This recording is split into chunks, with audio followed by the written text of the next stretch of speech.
Ilun, tidakkah kalian berpikir atau tidakkah kalian berakal? Ayat yang ke-44 dari surat Al-Baqarah. Ayat yang berkelanjutan dengan konteks kepada Bani Israel setelah Allah Subhanahu wa taala melarang mereka untuk mencampur adukkan antara yang kebenaran dengan yang kebatilan atau menyembunyikan kebatilan untuk ditampakkan, dan juga Allah Subhanahu wa taala menyuruh kepada mereka untuk mendirikan salat sebagai pondasi daripada agama para nabi. Maka kemudian di ayat ini Allah Subhanahu wa taala menerangkan, menyuruh kepada Bani Israel, dan juga perintah ini juga untuk kita semua, sebagaimana yang telah kita jelaskan pada pertemuan yang dahulu, bahwa perintah untuk Bani Israel yang itu disepakati oleh agama kita, maka itu perintah untuk kita juga sebagaimana ayat ini.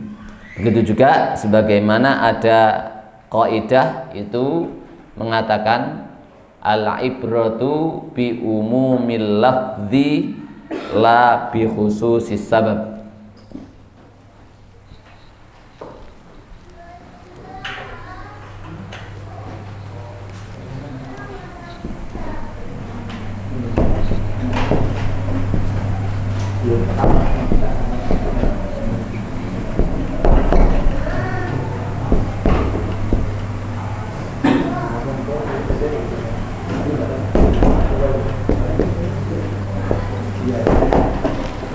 Al-ibratu bi umumil lafzi la bi khususis sabab, bahwa ibrah atau perintah atau hukum itu diambil dari keumuman lafaz yang ada di dalam perintah ayat atau kalimat tersebut, bukan pada kekhususan sebab.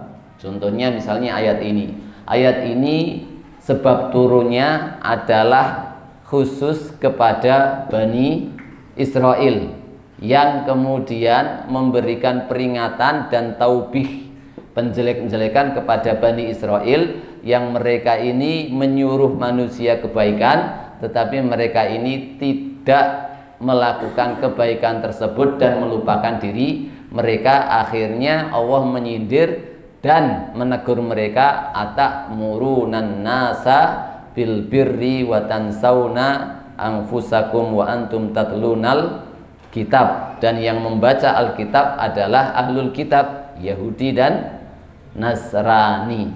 Sebabnya adalah mereka. Tetapi al-ibratu bi umumil lafzi la bi khususis sabab, bahwa hukum atau ibrah, suatu yang diakui itu adalah dari keumuman lafaz, bukan dari sebab diturunkannya ayat ataupun hadis yang ada.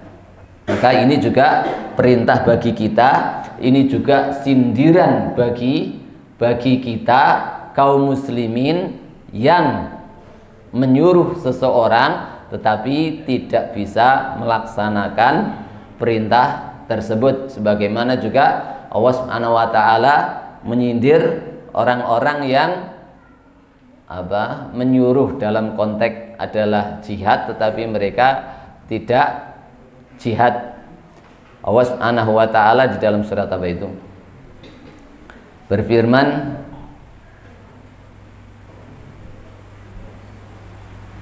gimana?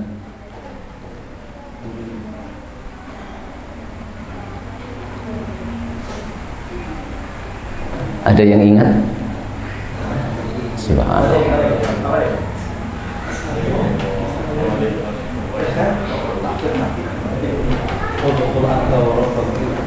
Bukan ayat di dalam surat Mumtahanah atau Al-Munafikun itu. Hah? Iya, nasab, iya, nasab. Ya ayyuhalladzina amanu lima taquluna ma la taf'alun. Ayat itu senada dengan ini. Ya ayyuhalladzina amanu lima taquluna ma la taf'alun kabura maqtan 'indallahi an taqulu ma la taf'alun. Ayat ini adalah diantaranya ada beberapa orang mukmin yang kemudian berandai-andai seandainya Allah menurunkan amalan yang paling afdol, seandainya Allah memberikan momen kesempatan untuk jihad kembali, seandainya kemudian Allah Subhanahu wa taala menurunkan syariat jihad, maka kemudian turun ayat ya ayyuhalladzina amanu lima taquluna ma la taf'alun kabura maqtan 'indallahi antaqulu ma la taf'alun. Enggak muat ya, biar bisa masuk semua itu ada engko ndak kehilangan barokahnya. Maju. Nah.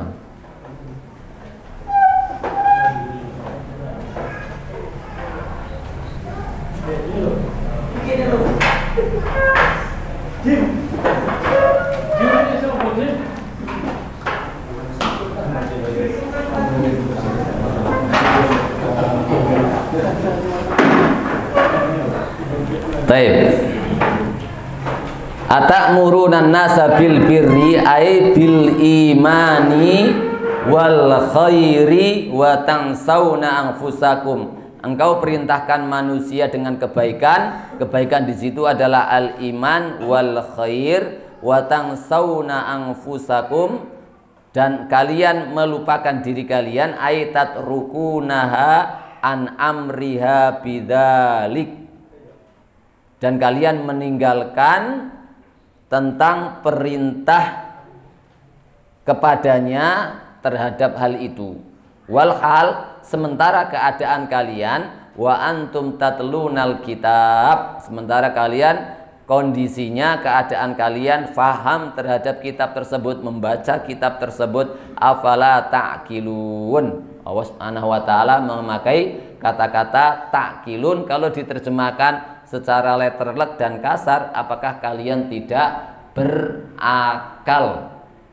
Kalau diterjemahkan secara halus, maka artinya afala ta'qilun, tidakkah kalian berpikir? Agak halus. Tapi kalau agak kasar, tidakkah kalian berakal? Artinya yang enggak melakukannya maka dia tidak punya akal alias tidak berakal. Nah, siapa yang tidak berakal? Wasummiya al-aqlu aklan, dinamakan akal itu akal, li'annahu yaqilu bihi ma yanfa'uhu minal khair. Dinamakan akal itu akal karena akal itu artinya adalah memahami. Akal itu artinya mengerti. Mengerti apa? Bihi, mengerti. Dengan akal tersebut dia mampu memakai ma yang fa'uhu minal khair. Dia faham betul apa yang bermanfaat baginya dari sebuah kebaikan. Makanya banyak orang yang tidak berakal kepada sesuatu, ya, disebabkan karena dia tidak mampu mengetahui manfaat daripada sesuatu hal tersebut. Orang kafir dikatakan oleh Allah Subhanahu wa taala, ulaika kal an'am bal hum adol. Mereka itu bagaikan binatang ternak, bahkan lebih hina, lebih jelek, lebih sesat. Ayatnya sebelumnya adalah lahum qulubun la yafqahuna biha wa lahum a'yunun la yasma'una biha wa lahum a'yunun la yubsiruna biha wa lahum adhanun la yasma'una biha. Punya hati, punya pikiran, punya mata dan punya telinga, tapi nggak bisa berpikir, nggak bisa melihat, nggak bisa mendengar. Mendengar apa? Ayat-ayat Allah yang merupakan manfaat terbesar untuk dirinya, untuk manusia itu sendiri. Walaupun mereka pemikirannya terhadap dunia, mencari dunia, mereka tahu dan mampu mengambil manfaat terhadap hal tersebut. Tetapi manfaat yang paling besar sebenarnya yang bikin menjadikan mereka bahagia dunia dan akhirat, mereka tidak bisa memahaminya. Akalnya tidak main di situ. Matanya tidak bisa main di situ. Telinganya nggak bisa main di situ. Penglihatannya juga nggak bisa main di situ. Nah, ketika semuanya tidak bisa main, akalnya tidak bisa main, maka kemudian Allah samakan mereka dengan binatang. Ulaika kal an'am balhum adall. Nah, ini subhanallah ya, kita harus berhati-hati untuk tidak menjadi orang yang tidak berakal. Akal karena dia memahami apa yang bermanfaat untuk dirinya, wayan akilu bihi amma yadhurruhu, dan akalnya itu mampu memahami dari sesuatu yang bisa membahayakan dirinya. Karena memang apa? Manusia itu intinya di sini ada dua keinginan manusia itu ya. Yang pertama adalah cari manfaat atau kebahagiaan. Yang kedua adalah menghindari madzarat atau kemelaratan.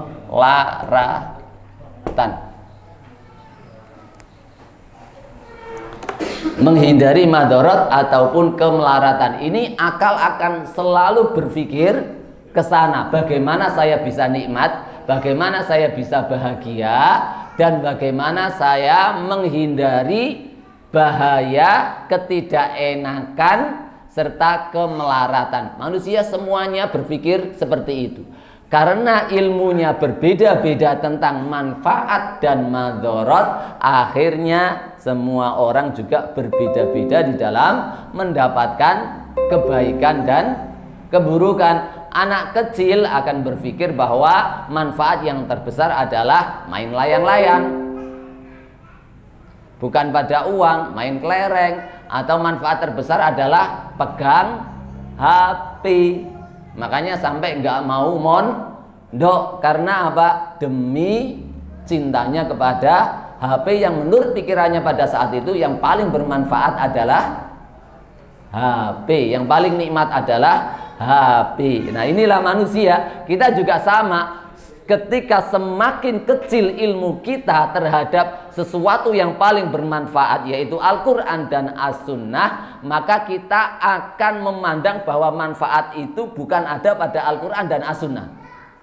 Kita akan disimpangkan pada berpandangan hal-hal yang lain. Ternyata hal-hal yang lain itu lebih bermanfaat daripada Al-Quran dan As-Sunnah. Sehingga apa? Sehingga mencari daripada Al-Quran dan As-Sunnah, ilmu Al-Quran dan As-Sunnah itu akan lebih sedikit daripada mencari terhadap bayangan dia bahwa sesuatu itu yang mampu membahagiakan saya baik di dunia maupun di akhirat.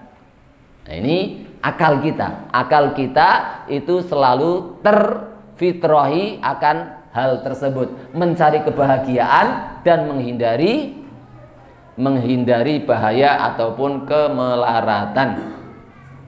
Wadzalika annal aqla, itu dikarenakan akal itu yahutsu sahibahu, akan mendorong pemiliknya ayyakuna awwala fa'ilin, untuk menjadi orang pertama yang melakukan lima ya'muru bihi, terhadap apa-apa yang dia perintahkan kepadanya. Contoh ya, saya memerintahkan kepada kalian ingin sukses, maka jualanlah bakso. Jual rumah. Jualah bakso. Kenapa saya mengatakan begitu? Secara akal saya bahwa bakso ini adalah sesuatu yang paling menguntungkan, karena sesuatu ini yang paling menguntungkan secara akal akan saya perintahkan pada diri saya pertama kali untuk saya akan melakukan jualan bakso sebelum saya menyuruh orang lain. Kenapa? Karena ada manfaat. Masa saya berikan kepada orang lain dulu, akan saya garap terlebih dahulu. Wah, ini secara akal itu berpikirannya seperti itu. Begitu juga dengan bahaya. Kalau seseorang itu memandang sesuatu itu bahaya, maka dia akan pertama kali orang yang menghindari bahaya tersebut. Dan selebihnya dia akan melarang seseorang yang dia cintai untuk tidak melakukan hal tersebut. Ini cara kerja akal. Makanya di sini dikatakan yahuttu sahibahu ayyakuna awwala fa'ilin lima ya'muru bihi wa awwala tarikin lima yanha anhu, dan menjadi orang yang pertama kali melarang atau meninggalkan terhadap apa-apa yang dia larang darinya.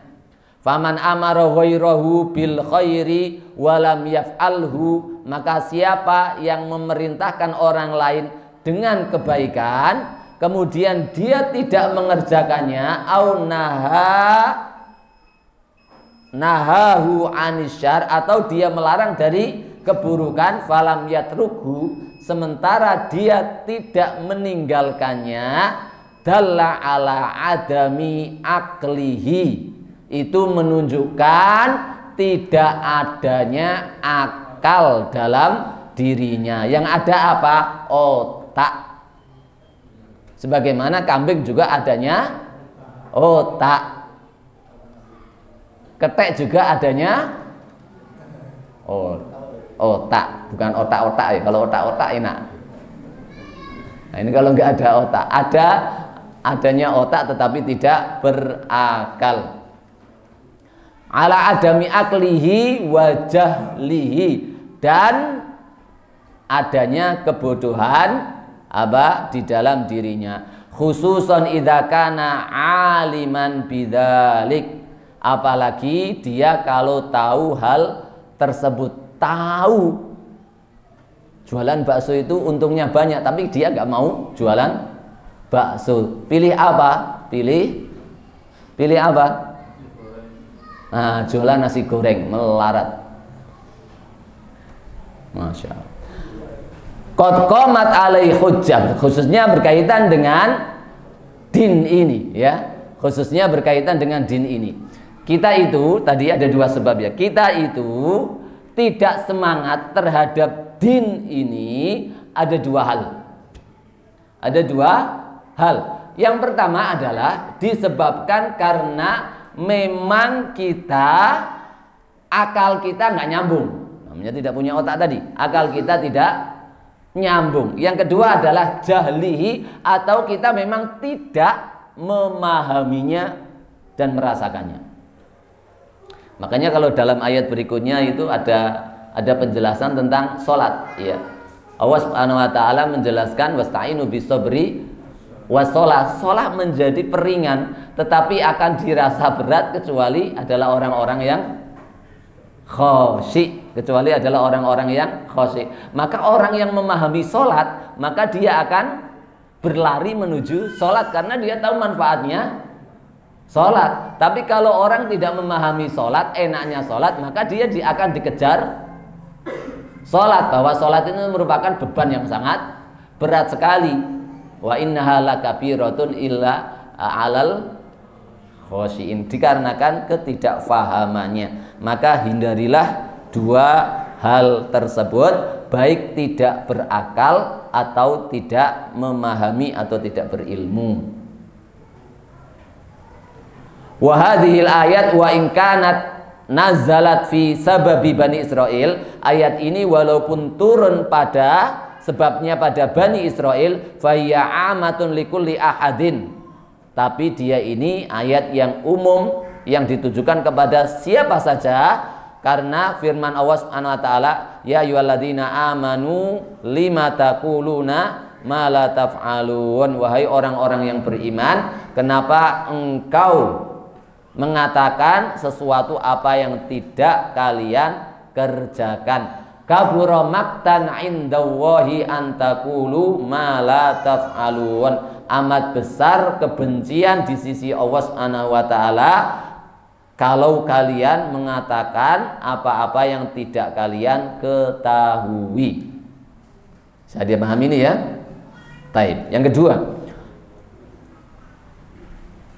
walaysa fil ayah, dan pada ayat tersebut tidak menunjukkan annal insan idza lam yakum bima umira bihi, bahwasanya manusia itu kalau belum bisa melaksanakan terhadap apa-apa yang diperintahkan kepadanya, annahu yatrukul amra bil ma'ruf wa nahya 'anil munkar. Kemudian dia tidak mau melaksanakan amar ma'ruf dan nahi mungkar. Saya belum salat saya belum khusyuk, maka saya nggak mau memerintahkan orang untuk salat. Aku sek mempengan, maka aku gak wani ngongkon wong gak mempeng. Nah, bukan seperti itu, ya, bukan seperti itu. Tidak boleh, ya, tetap tidak boleh. Li'annaha, karena ayat tersebut dalat alat taubih, itu menghina atau menjelek-jelekkan kepada satu siji saja, kepada satu perintah saja, binisbah ilal wajibain, kalau dilihat dari dua kewajiban. Apa dua kewajiban itu? Kita sebagai muslim itu punya dua kewajiban. Nulisnya di mana ini ya?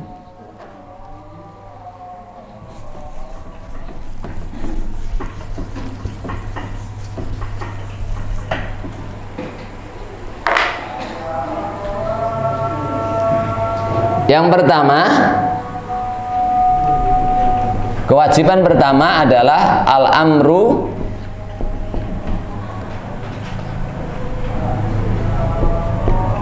bil ma'ruf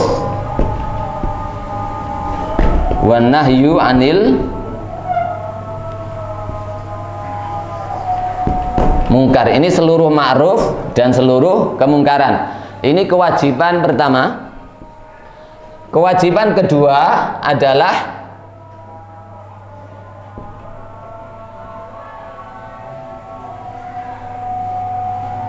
al-amal bima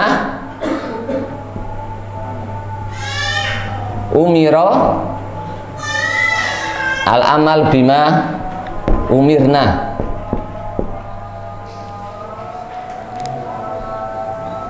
Ada dua kewajiban. Kewajiban pertama, dengan ayat-ayat yang lain Allah perintahkan kita untuk memerintahkan kepada yang ma'ruf. Ini kewajiban yang lain, mencegah dari yang mungkar. Siapa saja wajib melaksanakan hal tersebut. Kewajiban yang pertama. Kewajiban yang kedua adalah mengamalkan terhadap apa yang diperintahkan kepada kita. Kewajiban yang kedua apa? Mengamalkan apa yang diperintahkan kepada kita. Maka ketika kita misalnya di sini belum bisa mengamalkan yang ini, maka jangan sampai kemudian kita juga meninggalkan ini, karena dua-duanya adalah wajib. Kalau kita sudah belum bisa mengamalkan ini, kemudian tidak mengamalkan ini, maka ada dua kewajiban yang kita tinggalkan, dua dosa yang kita dapatkan. Tapi kalau satu, maka kita terkena dosa satunya. Itu kalau betul-betul tidak bisa. Tapi tuntutan Islam adalah kita melaksanakan dua duanya melaksanakan apa yang diperintahkan kepada kita, dan kita menyuruh orang, kita mengamalkannya, dan kita menyuruh orang lain untuk mengamalkan atau berbuat al-ma'ruf dan mencegah dirinya dari yang mungkar. Makanya dalam Majmu' Fatawa itu Syekhul Islam Ibnu Taimiyah mengatakan bahwa orang pemabuk pun masih punya kewajiban untuk mencegah orang yang mabuk-mabukan. Makanya juga bagi ustadz-ustadz muda juga, jangan sampai kemudian punya rasa sungkan. Kenapa? Dulu malam-malam kadang sering kabur. Nah, sekarang jadi ustadz. Nah, itu disembunyikan dengan baik. Itu kejahatan yang harus disembunyikan. Tapi dengan seperti itu tidak boleh alasan, wong saya dulu nyantri juga, mbah saya berusaha bisa tapi belum bisa-bisa itu, maka saya nggak berani sekarang untuk melarang. Wah, ini subhanallah, ini melakukan apa? Dua dosa sekaligus.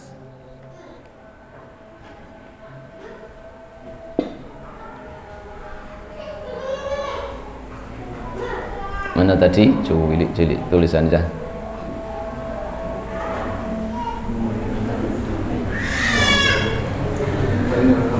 Taib.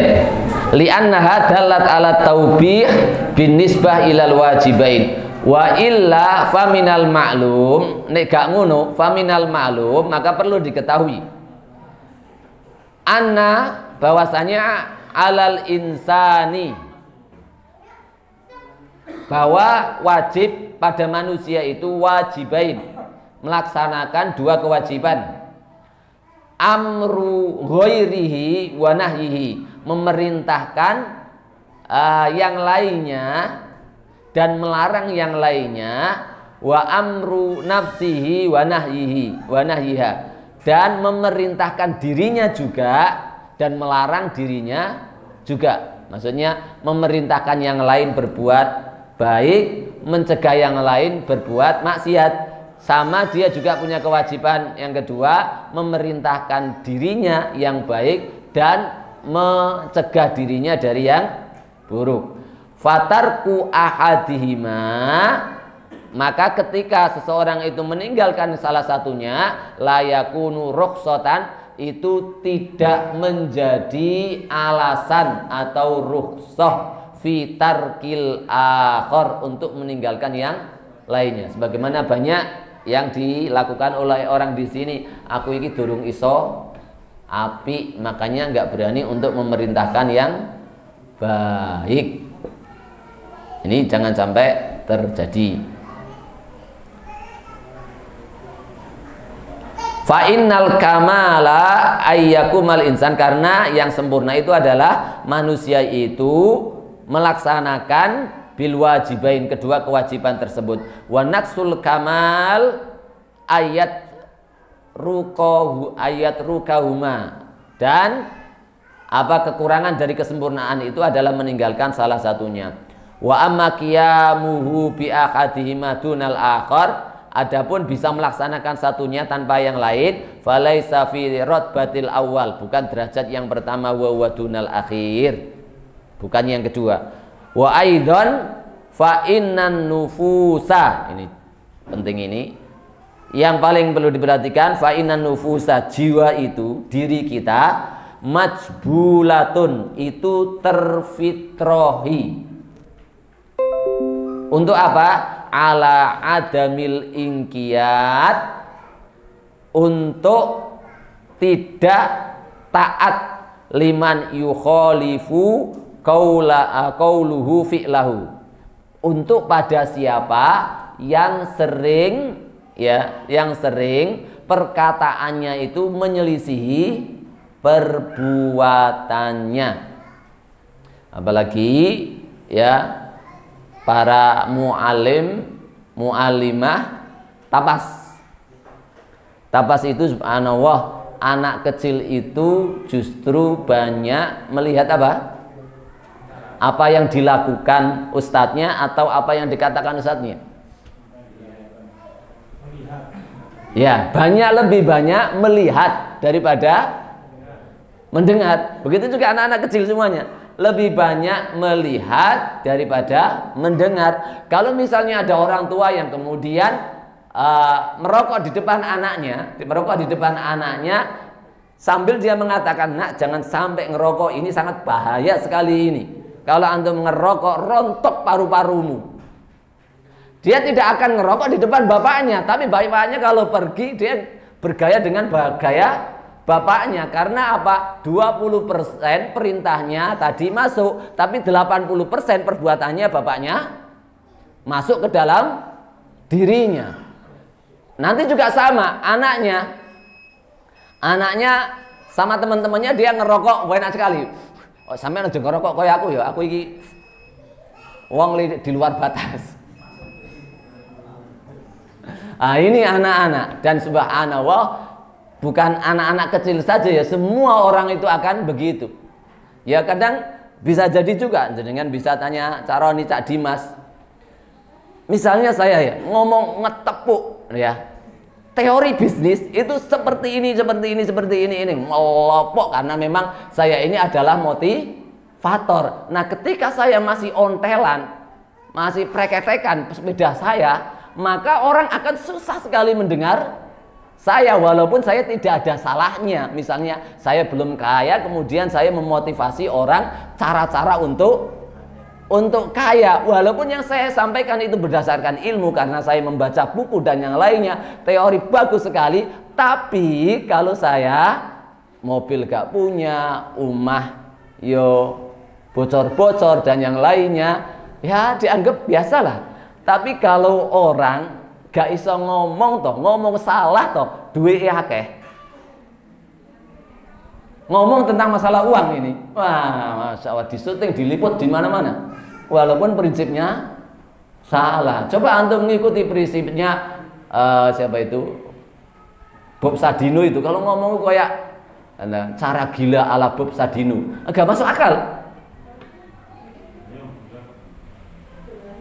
Nah itu apa? Karena memang dia sudah membuktikan, kemudian hartanya sukses banyak, maka dia orang akan bersegera untuk meniru dirinya. Nah coba yang menyampaikan itu belum bisa apa-apa, nah menyampaikan se ekstrim itu mesti akan langsung ditolak. Nah ini akal kita itu terbawa pada hal tersebut. Tapi kewajiban kita dalam Islam tetap ada dua hal ini. Makanya subhanallah, Rasulullah SAW dan para sahabatnya itu, Rasulullah SAW kan mengajarkan al ilmu wal amal. Sampai Ibnu Mas'ud mengatakan apa? Ibnu Mas'ud mengatakan begini, kami itu belajar Al-Quran itu tidak akan melebihi 10 ayat dari Rasulullah SAW.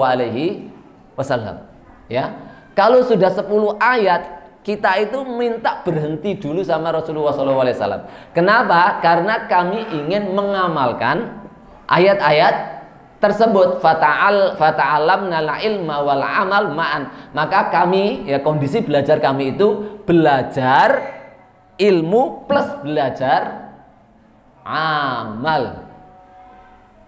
Sehingga kalau ini sudah dibabat, perkataan itu akan mandi, tindakan itu akan mandi untuk dilakukan oleh orang lain.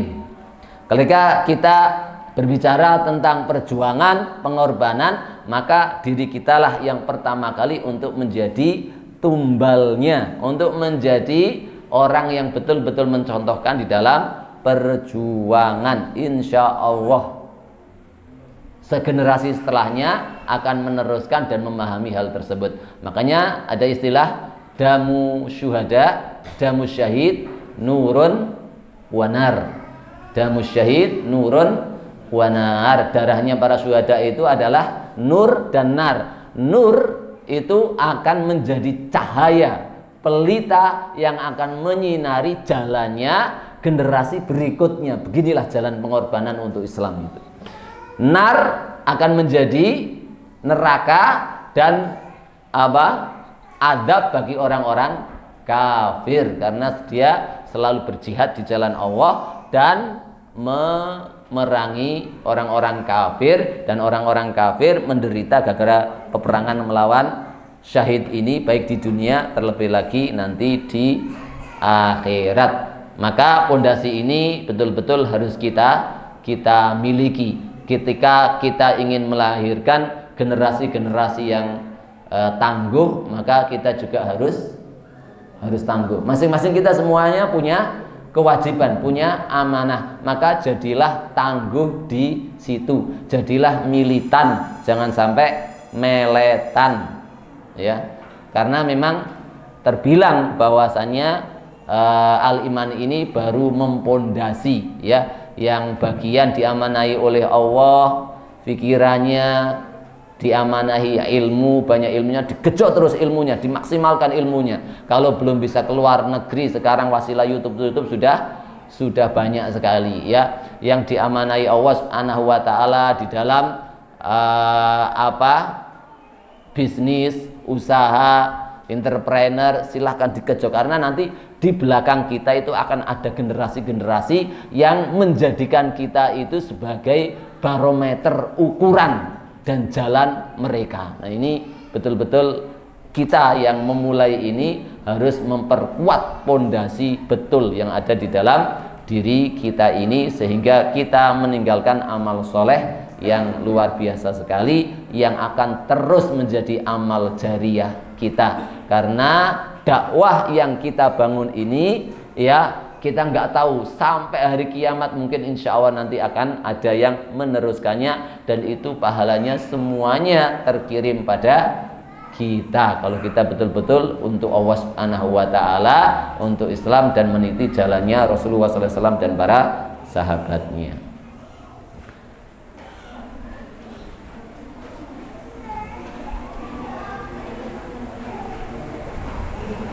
Faktida'uhum bil af'al, maka mereka itu mengikuti dengan perbuatan yang kita lakukan, ablag, lebih nyampe dalam hati mereka, lebih mengena, min iktidaihim, daripada mereka harus mengikuti bil akwal al mujarrodah, dari hanya kata-kata yang terlontar dari kita atau dari orang yang memerintahkan. Wallahu a'lam bishawab. Gak oleh sui-sui mau. Baik, ada yang menambahi berkaitan dengan ayat ini?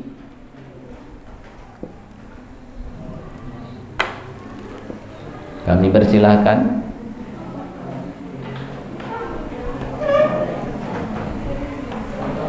Silakan Ustaz Anas.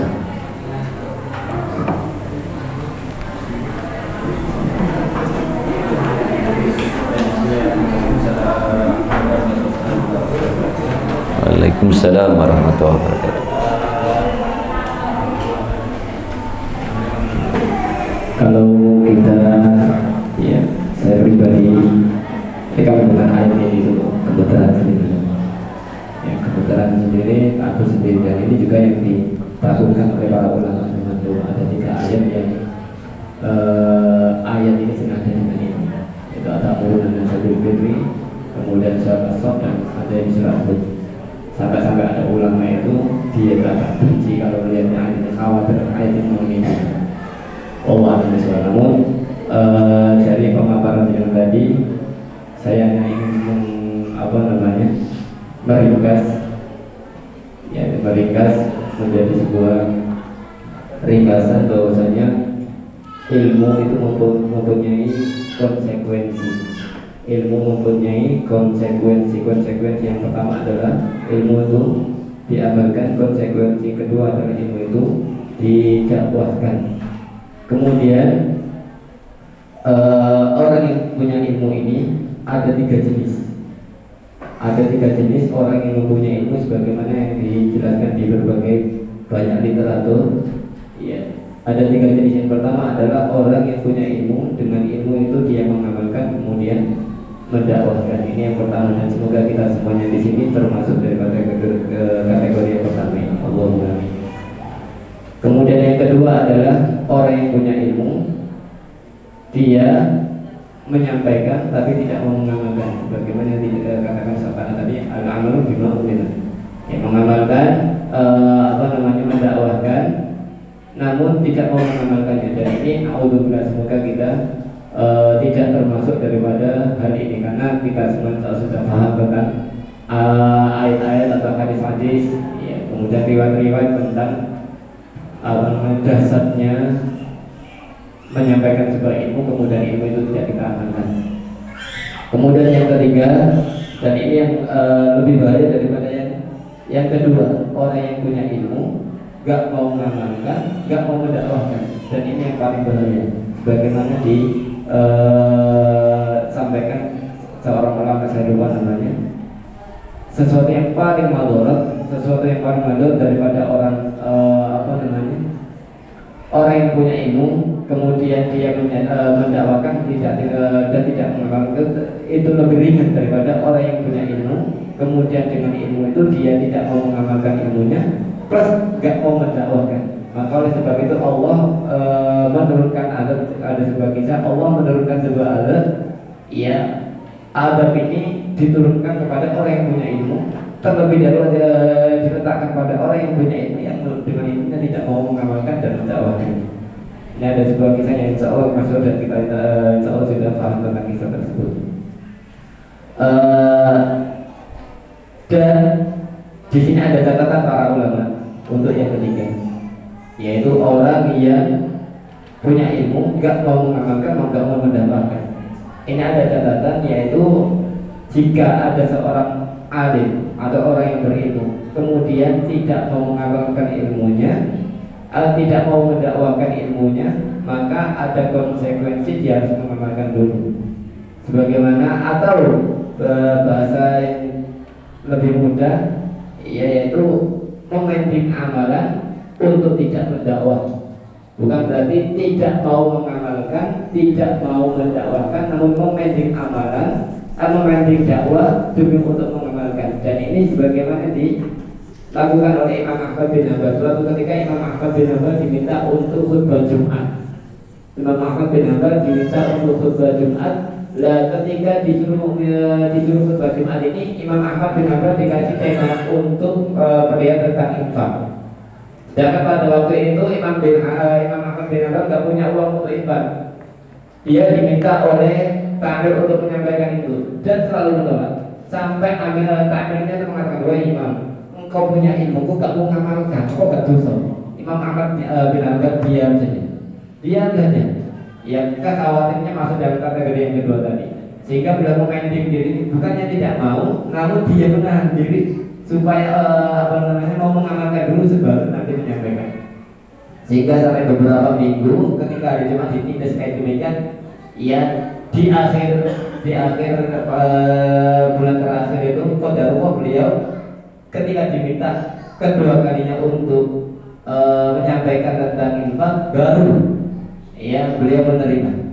Kemudian setelah khutbah Jumat beliau didatangi oleh takmir, kenapa aku melakukan demikian ya Syekh? Kemudian dikatakan, wahai takmir, bagaimana saya akan menyampaikan sebuah ilmu sedangkan saya sendiri tidak akan saya sendiri tidak melakukannya. Saya seolah-olah saya menyampaikan sebuah ilmu, di situ gak ada ruhnya. Nah, ini yang abang sedikit rangkuman dari tadi yang disampaikan oleh Ustaz Anas. Jazakumullah khairan. Disampaikan oleh Ustaz Anas bahwa orang berilmu itu ada 3 ya. Ini sudah terangkum tadi dalam yang kita bahas. Orang berilmu yang dia mengamalkan ilmunya dan menyuruh orang atau berdakwah. Yang kedua adalah orang yang berilmu tetapi dia hanya mau mengamalkan saja tetapi tidak mau berdakwah atau beramar ma'ruf nahi mungkar. Dan yang ketiga yang paling parah kondisinya adalah orang yang berilmu tapi enggak mengamalkan dan juga tidak mendakwahkan ilmunya. Yang posisi yang kedua juga banyak para ulama yang kemudian berhati-hati, bukan tidak mau mendakwahkan, tetapi ya dia menyemangati dirinya untuk mengerjakan terlebih dahulu. Tadi disebutkan oleh Ustaz Anas, Imam Ahmad bin Hambal nggak mau ngisi infak sebelum beliau berinfak terlebih dahulu. Begitu juga yang pernah terjadi pada Bilal. Bilal itu diantaranya adalah yang menyuruh di zaman pemerintahannya Abu Bakar radhiyallahu anhu mentahrid atau menyemangati masyarakat untuk ikut berjihad melawan Romawi, sementara hatinya nggak kepenak kalau dia nggak berangkat ke Syam untuk memerangi Romawi bersama kaum muslimin. Akhirnya beliau izin kepada Abu Bakar untuk ikut dalam pasukan kaum muslimin, dan ini juga memang harus dimiliki oleh kita agar supaya betul-betul memacu diri kita untuk betul-betul bisa mengamalkan. Walaupun tadi tidak boleh berdalih ya, kemudian kita meninggalkan secara totalitas amar ma'ruf nahi mungkar atau dakwah dikarenakan kita belum bisa mengamalkannya. Ya, kita tetap berusaha untuk mengamalkannya. Banyak kisah seperti Imam Ahmad tadi yang berusaha dia pingin mengamalkan ilmunya dulu baru berdakwah. Sebagaimana dulu ya Ustaz Sofi pernah bercerita kalau salafus soleh itu kok malamnya itu kok sampai ketinggalan qiyamul lail, besoknya dia nggak mau ngajar. Nah, ini kalau diterapkan di Aliman. Setuju satu ajar? Loh, sama semuanya bergerak di bidang dakwah, di bisnis juga. Pokoknya malamnya nggak qiyamul lail, besoknya nggak boleh jualan ayam. Iso kok gak dodolan terus. Masya Allah, ini insya Allah luar biasa sekali ini, berpondasikan. Kadang-kadang memang perlu dicoba seperti itu biar supaya terpacu semua. Coba kalau misalnya dalam perusahaan itu ya, di dalam perusahaan itu kalau misalnya ya ada peraturan, mereka bekerja pegawai negeri atau perusahaan apa, dia ada peraturan kalau malamnya tidak sempat qiyamul lail maka tidak usah kerja. Kira-kira qiyamul lail toh gak?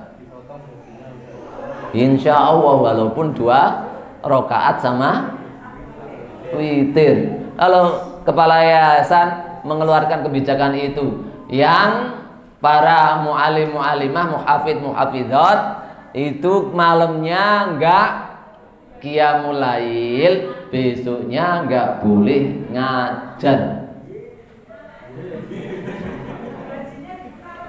Hah? Enggak digaji. Masya Allah. Ini kalau kadang perlu dicoba satu sen ya, sepakat enggak? Sak-sakulan lho dijajal kosongi akeh to gak lho.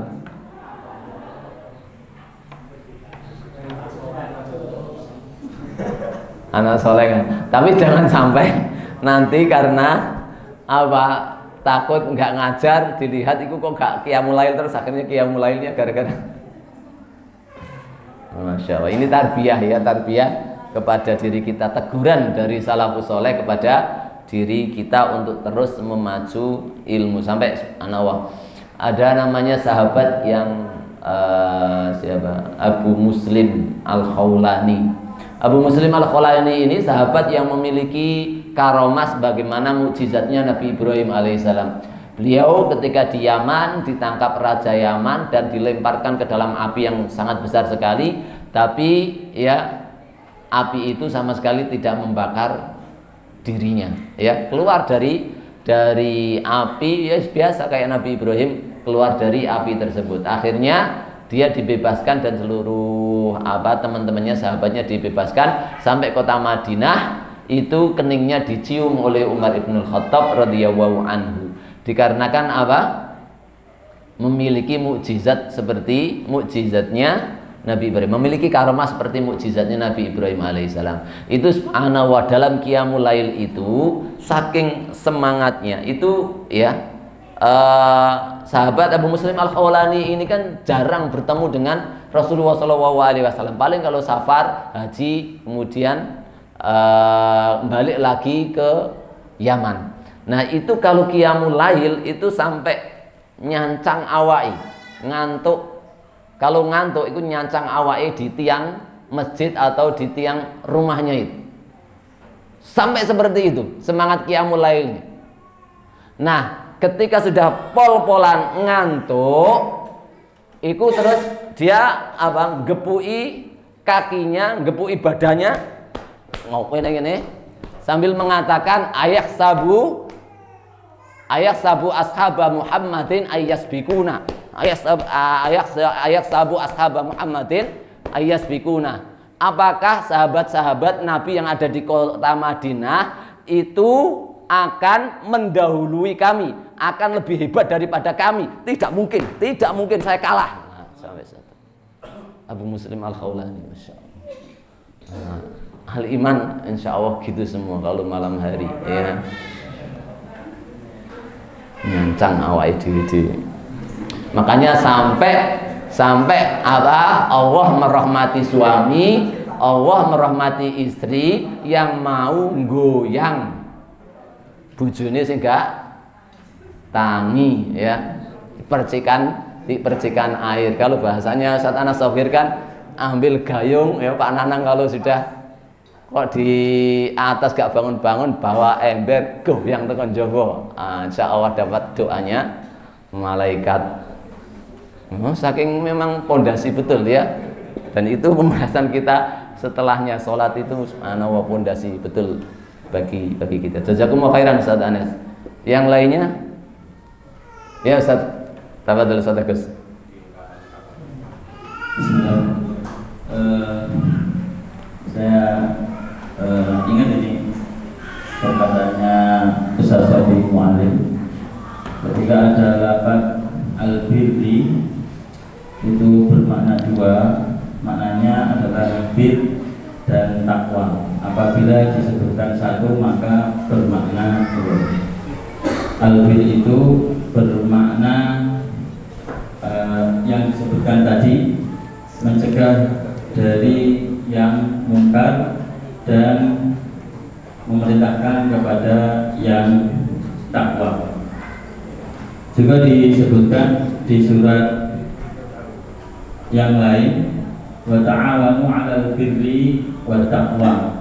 Jadi kalau disebutkan albir dan takwa, dua lafaz ini disebutkan, maka albir itu bermakna tolong menolong di dalam kebaikan, dan takwa bermakna tolong menolong di dalam menjauhi larangan. Kemudian di sini disebutkan wa antum tatlunal kitab. Tadi juga dibahas orang-orang yang berilmu itu bagaimana.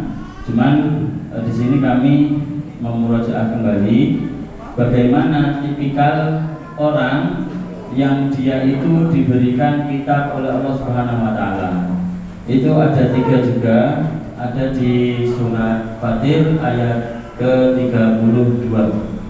Tsumma awrathnal kitab, dan lalu kami wariskan kitab. Yang pertama adalah alladzina astafaina min ibadina, kepada orang yang kami pilih dari hamba-hamba kami. Faminhum dzalamun li nafsihi. Yang pertama adalah yang menzalimi diri mereka sendiri. Wa minhum muqtasid, dan dari mereka ada yang pertengahan. Wa minhum sabiqun bil khairat biidznillah, dzalika huwal fadlul kabir. Jazakumullahu khairan. Assalamualaikum warahmatullahi wabarakatuh. Waalaikumsalam warahmatullahi wabarakatuh. Jazakumullah khairan Ustaz Agus. Makanya ada kaidah begini ya. Idza ijtama'a iftaraqa wa idza iftaraqa ijtama'a.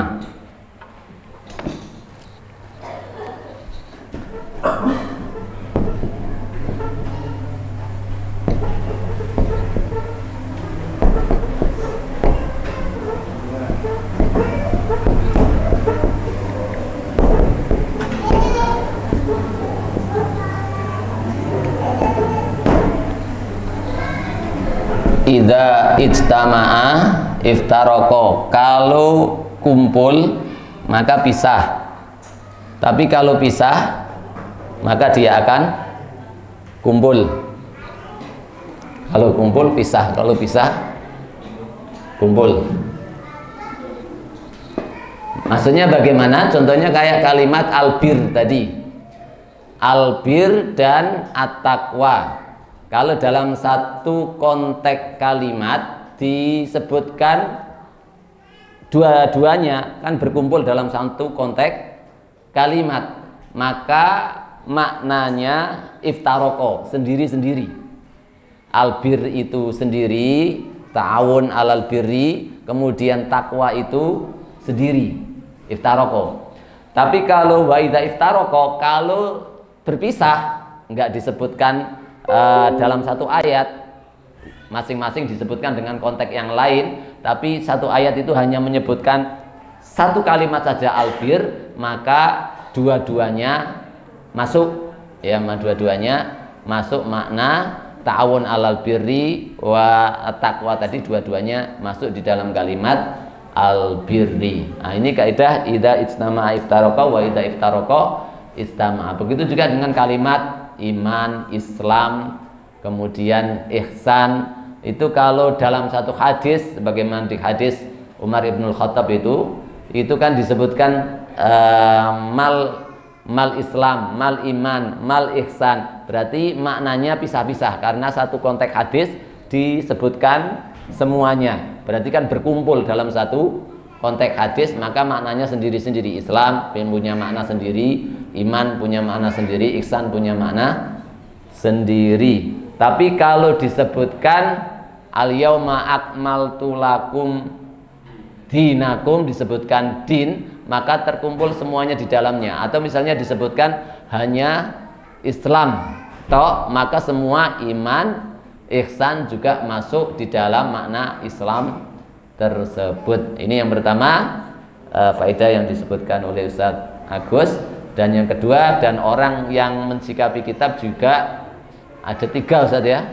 Tadi tsumma auratnal kitab alladzi stofainahu min ibadina faminhum dzalimun linafsi wa minhum muqtasid wa minhum sabiqun bil khairat. Dikasih nikmat itu pensikapannya ada tiga golongan, diantaranya adalah ada yang mendolimi diri mereka sendiri dengan tidak mengamalkan dan tidak memerintahkan. Tidak mengamalkan dan tidak memerintahkan. Dia dikasih kitab, dia dikasih ilmu, tapi punya ilmu tapi tidak mengamalkan, tidak memerintahkan. Tingkatan yang paling jelek kata Ustaz Anas tadi.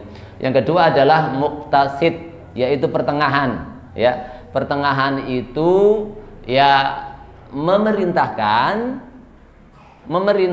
mengamalkan, kadang-kadang tidak memerintahkan, memerintahkan kadang-kadang tidak mengamalkan. Istilahnya amalannya itu pas-pasan, kadang mengamalkan, kadang tidak. Ini muqtasid, pertengahan. Yang ketiga, tingkatan tertinggi adalah orang yang sabiqun bil khairat, berlomba-lomba, segera berdahulu-dahuluan untuk mengamalkan. Dan inilah sejatinya ilmu itu, ya. Karena namanya ilmu itu adalah al-khasyah, rasa takut yang ada di dalam hati kita ini, rasa cinta yang ada di dalam hati ini, dan rasa roja yang ada di dalam hati ini. Kembali lagi kepada akal, karena memang akal itu akan mencari sesuatu yang apa? Membahagiakan dirinya. Ketika dia memahami sholat, maka dia akan betul-betul mengejar sholat. Dia akan sabiqun bil khairat tadi. Ketika dia memahami Al-Quran dan As-Sunnah, dia akan sabiqun bil khairat tadi. Maka ketika dia memahami pentingnya ilmu, maka dia akan sabiqun fi thalabil ilmi, untuk bersegera di dalam, berlomba-lomba di dalam menuntut ilmu.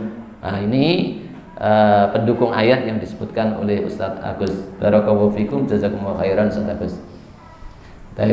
Terakhir tadi, ayo Ustadz. Iya, masih ada 2. Ustadz, silakan Ustadz. Ibadah qiraati. Oh, itu pengen ditunjuk itu habis ini. Silakan Ustadz. Ya dimatiin itu tuh.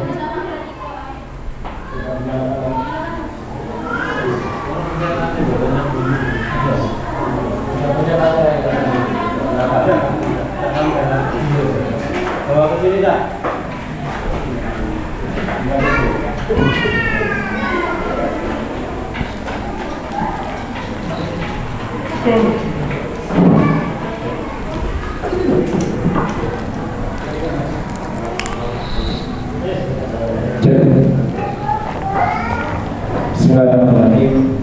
Assalamualaikum warahmatullahi wabarakatuh. Waalaikumsalam. Jazakumullah khairan atas kesempatannya. Di sini yang telah kita kaji bersama dari ayat 40 sampai ayat 44 ini, kita akan mendapati sifat-sifat daripada orang-orang Yahudi. Artinya sifat-sifat yang tercela. Di mana yang pertama, orang Yahudi adalah orang yang pertama kali kufur kepada Nabi SAW. Kemudian orang Yahudi menjual keimanannya, wala tastaru bi ayati samanan qalila. Orang Yahudi menjual keimanannya, menjual ayat-ayat Allah dengan harga yang murah atau menukar al-haq dengan kebatilan. Kemudian orang Yahudi suka mencampur adukan antara al-haq dan al-batil. Kemudian yang di ayat tadi yang ke-44, orang Yahudi memerintahkan manusia untuk berbuat kebaikan, namun orang Yahudi menyelisih. Di sini dapat kami simpulkan beberapa sifat ini melekat juga pada kaum muslimin di antara kita. Maka Nabi mengatakan kalian pasti akan mengikuti sunnah man qablakum. Sunnah sebelum kalian, yaitu Yahudi dan Nasrani. Dan di sini daripada faedah menjual ayat dengan murah adalah fatwanya seorang ulama sesuai orderan penguasa. Ya, kalau dia terlalu dekat dengan penguasa dan penguasanya zalim atau orang yang menguasai dirinya dari segi hartanya dan lain sebagainya, maka dia akan menyembunyikan ilmu untuk memenuhi kepuasan daripada penguasa tersebut. Misalkan ketika dia paham bahwasanya riba adalah haram, karena orderan penguasa takutnya dengan dunia, dia menjadi pelo. Aslinya haram jadinya haram. Ini pelo, ya, haram jadi haram. Haram karena ketakutan terhadap dunia. Yang terus kemudian dia menjual ayat Allah dengan harga yang murah. Kemudian yang kedua adalah al-muallimu salatun. Ya, pengajar itu macamnya ada 3. Al-ula, al-bir, sebagaimana sumur. Ya, dia dikunjungi seorang, diambil ilmunya, namun jarang sekali untuk mengairi orang-orang yang gersang imannya. Dia hanya dikunjungi saja, tapi jarang dan ini bermanfaat. Yang kedua, an-nahr, sebagaimana sungai. Dia bisa mengairi, dia pun bisa diambil airnya. Orang berkunjung pun bisa mengambil ilmu darinya. Dia pun mau terjun ke dataran-dataran yang besar untuk menyebarkan ilmu. Dan ini yang sangat mulia. Yang ketiga, atalis, yakni PDAR. Dia tidak akan keluar rumah kecuali dibayar. Nah, ini dia males ngajar, males ini kecuali dibayar. Ini dai atau mu'alim yang nomor, tapi bermanfaat besar buat buat makmum, buat orang yang belajar masih tetap bermanfaat, tapi dia menghancurkan dirinya sendiri. Sebagaimana lilin dia menyinari orang lain, tapi dia leleh dan hancur. Kemudian bentuk daripada yang ketiga besar, yaitu orang Yahudi menyuruh manusia untuk melakukan kebaikan. Maka Ja'al Yahudi ila Rasulullah SAW, datanglah orang Yahudi menghubungi Rasulullah SAW. Lalu Yahudi mengatakan, inna untusrikuna billah, kamu itu Muhammad dan bolong-bolong ini musyrik, menyekutukan Allah. Takulun, kalian mengatakan Masya Allah wa syita wal Ka'bah, dan demi Ka'bah kamu mengatakan Masya Allah dan masyita, sesuai kehendak Allah dan sesuai kehendakmu. Padahal kamu seperti kita dan kekuasaannya Allah itu tidak bisa disandingkan dengan apa itu kekuasaan manusia atau kehendak manusia yang lain. Subhanallah, tauhidnya orang Yahudi sampai lalu kan tahu dikoreksi Rasulullah SAW. Wal Ka'bah, dan demi Ka'bah. Loh, kamu jangan mengatakan demi Ka'bah wahai sahabat, wa rabbul Ka'bah. Nah, Rabbnya Ka'bah. Artinya Nabi mengiyakan dan memerintahkan para sahabat untuk sesuai apa yang diperintahkan oleh Yahudi. Tapi Yahudi mengingkari risalah Rasulullah SAW. Masya Allah, luar biasa sekali ya. Tadi awal disimpulkan dari awal pembahasan Bani Israel, sifat-sifatnya bagaimana saja, dan itu ternyata di tengah-tengah kaum muslimin ya banyak yang melakukan daripada sifat-sifat tersebut ya. Di antaranya adalah tadi dicontohkan banyak pesanan ya, pesanan mengatakan kebenaran karena pesanan dia menjual ayat-ayat Allah demi tamanan qalila sampai lidahnya keluh ya karena adanya pesanan tersebut. Dan kemudian jenis apa tadi, mu'alim, dai itu ada 3, sumur, sungai, dan PDAM ya. Kalau sumur itu tidak mengeluarkan airnya kecuali didatangi dan diambil, memberi manfaat. Kemudian kalau sungai itu Masya Allah ya, orang pada mengambilnya juga sesuka hatinya, berenang juga sesuka hatinya, nggak diambil dia tetap akan mengaliri dan pergi kemana-mana untuk mengaliri, bermanfaat untuk umat. Nah ini yang apa ya, yang diminta dari itu. Yang ketiga adalah PDAM, nggak metu kecuali ada amplopnya. Ustaz Husain kalau juga sebulan atau 2 bulan tidak diamplopi, airnya keluar atau tidak. Setuju nggak Ustaz Husain? Saya di luar ini masalahnya. Insya Allah ya, mencoba untuk soleh. Dan insya Allah ya, insya Allah di sini semua menjadi bak sungai yang tidak terbendung ya. Kita dari kemarin ya selalu menyeru bahwa ya apapun yang terjadi, Allah Subhanahu wa taala tetap menjadi tujuan awal kita, ridho kita. Kita yakin ketika kemurnian kita di dalam tekad kita mencari ridhonya, Allah akan melengkapi seluruh kebutuhan dunia kita dan juga terlebih nanti kebutuhan akhirat kita. Maka jangan sekali-kali taruh niatan dunia di dalam diri kita, karena apa? Waman aradal akhirata wa sa'alaha sa'yaha. Di dalam ayat yang lain juga Allah menyebutkan waman aradal akhirata fa inna indallahi tawabud dunya wal akhirah. Coba yang pingin akhirat saja Allah itu sudah siapkan dunia dan akhirat. Dan memang Islam itu ya begitu ya. Islam itu datang bukan untuk membahagiakan, rahmatan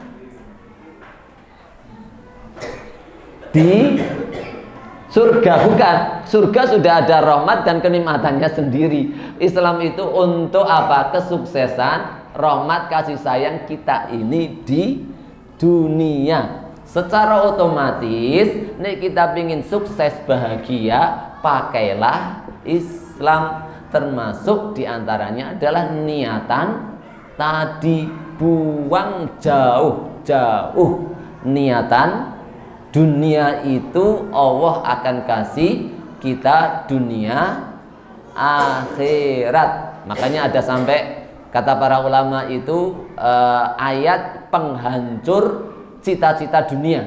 Ayat apa itu?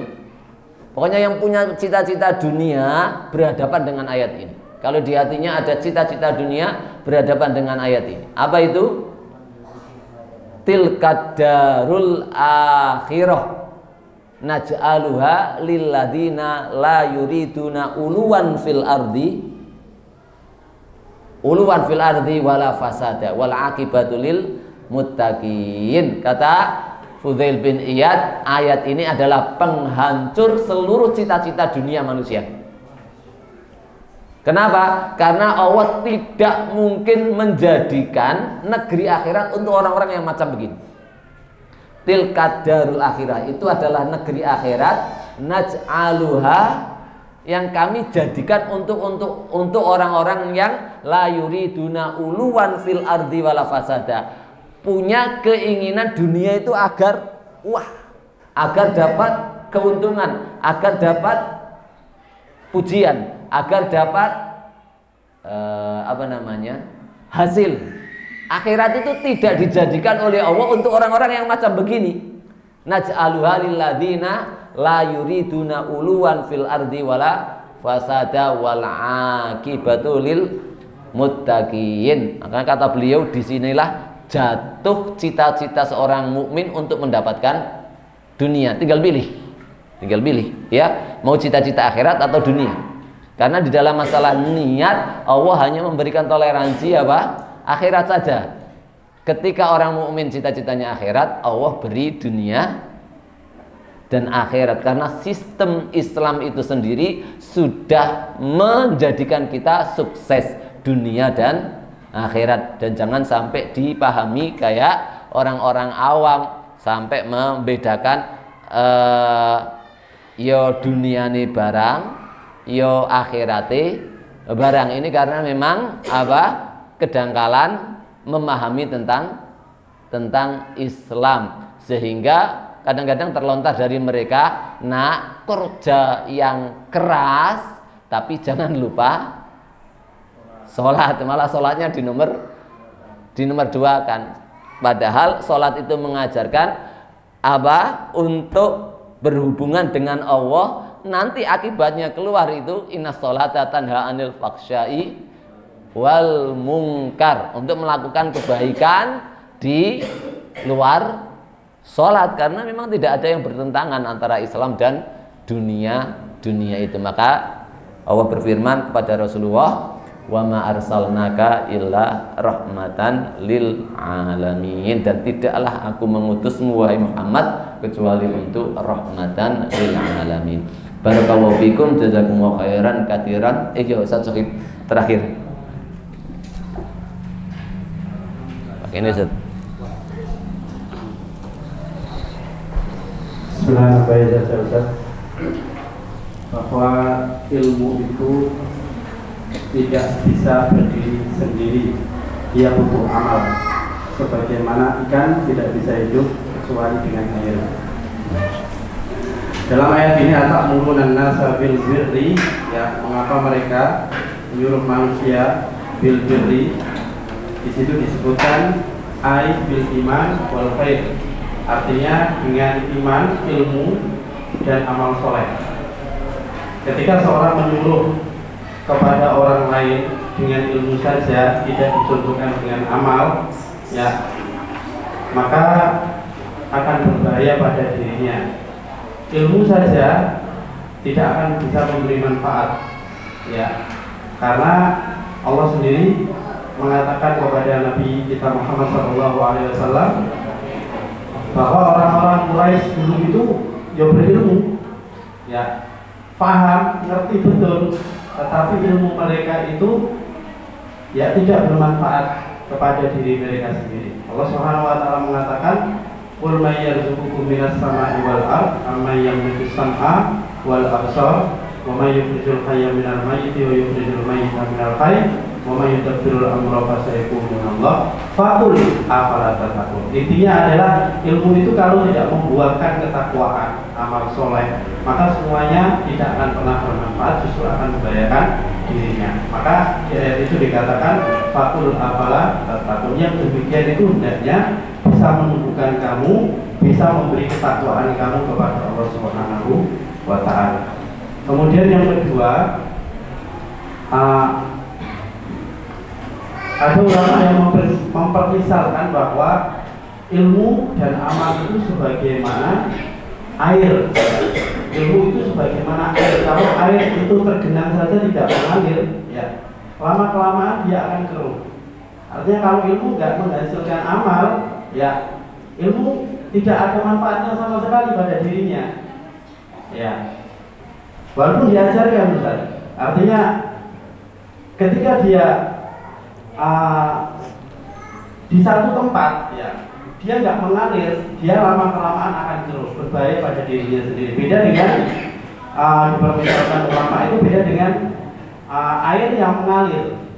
Dia artinya apa? Ilmu ketika diamalkan, dia sebagaimana air yang mengalir, yang bisa memberi manfaat kepada orang lain, bisa buat nyuci, ya airnya, buat minum, ya jernih juga airnya, dan lain sebagainya.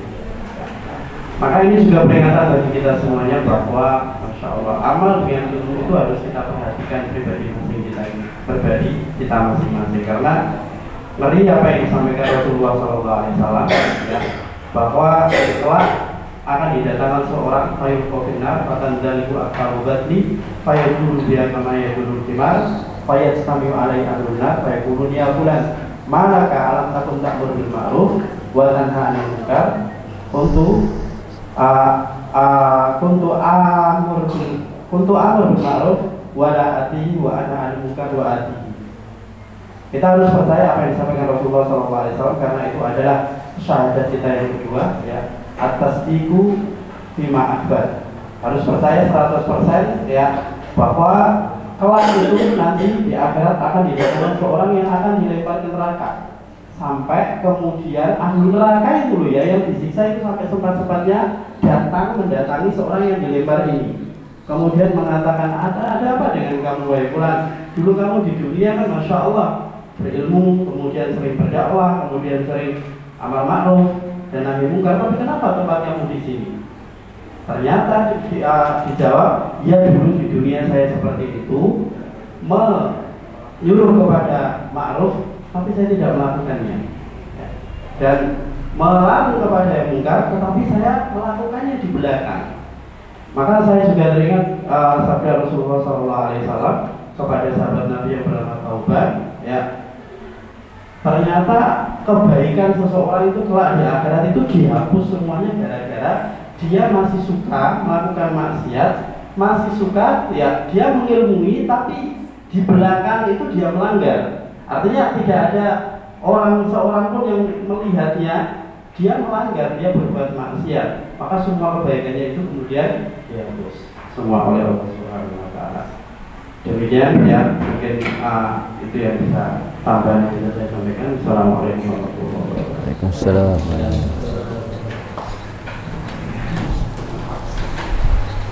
Baik, jazakumullah khairan Ustaz Sohib, ya, tambahan yang luar biasa sekali dan mengerikan memang orang berilmu yang kemudian tidak melaksanakan kewajiban daripada ilmu. Dari hadis Rasulullah SAW tadi sampai isi perutnya itu keluar semua, ya. Kemudian dia mutar-mutar karena diikat di sebuah pohon, disebabkan dosanya menyuruh tapi tidak melaksanakan, mencegah tapi malah melaksanakan. Kemudian ada juga yang beliau sampaikan tadi, air kalau tidak dipakai itu lama-lama kelamaan akan keruh dan membahayakan pada dirinya sendiri. Sebagaimana Imam Syafi'i juga, ya, pernah mengatakan al-ma'u idza salah toba wa idza lam yasil lam yatib. Air itu kalau ngalir maka dia akan bagus, kalau tidak ngalir maka tidak akan bagus. Pengen lihat buktinya, yang punya akuarium insya Allah sudah bisa membuktikan. Coba akuariumnya Pak Nanang itu di sana, filternya itu dimatikan, ya insya Allah langsung butek, langsung jelek. Tapi kalau ngalir terus, walaupun itu ngalirnya muter ya, tapi kalau dia bergerak itu airnya jernih. Ya, itu ilmu itu sebagaimana hal tersebut.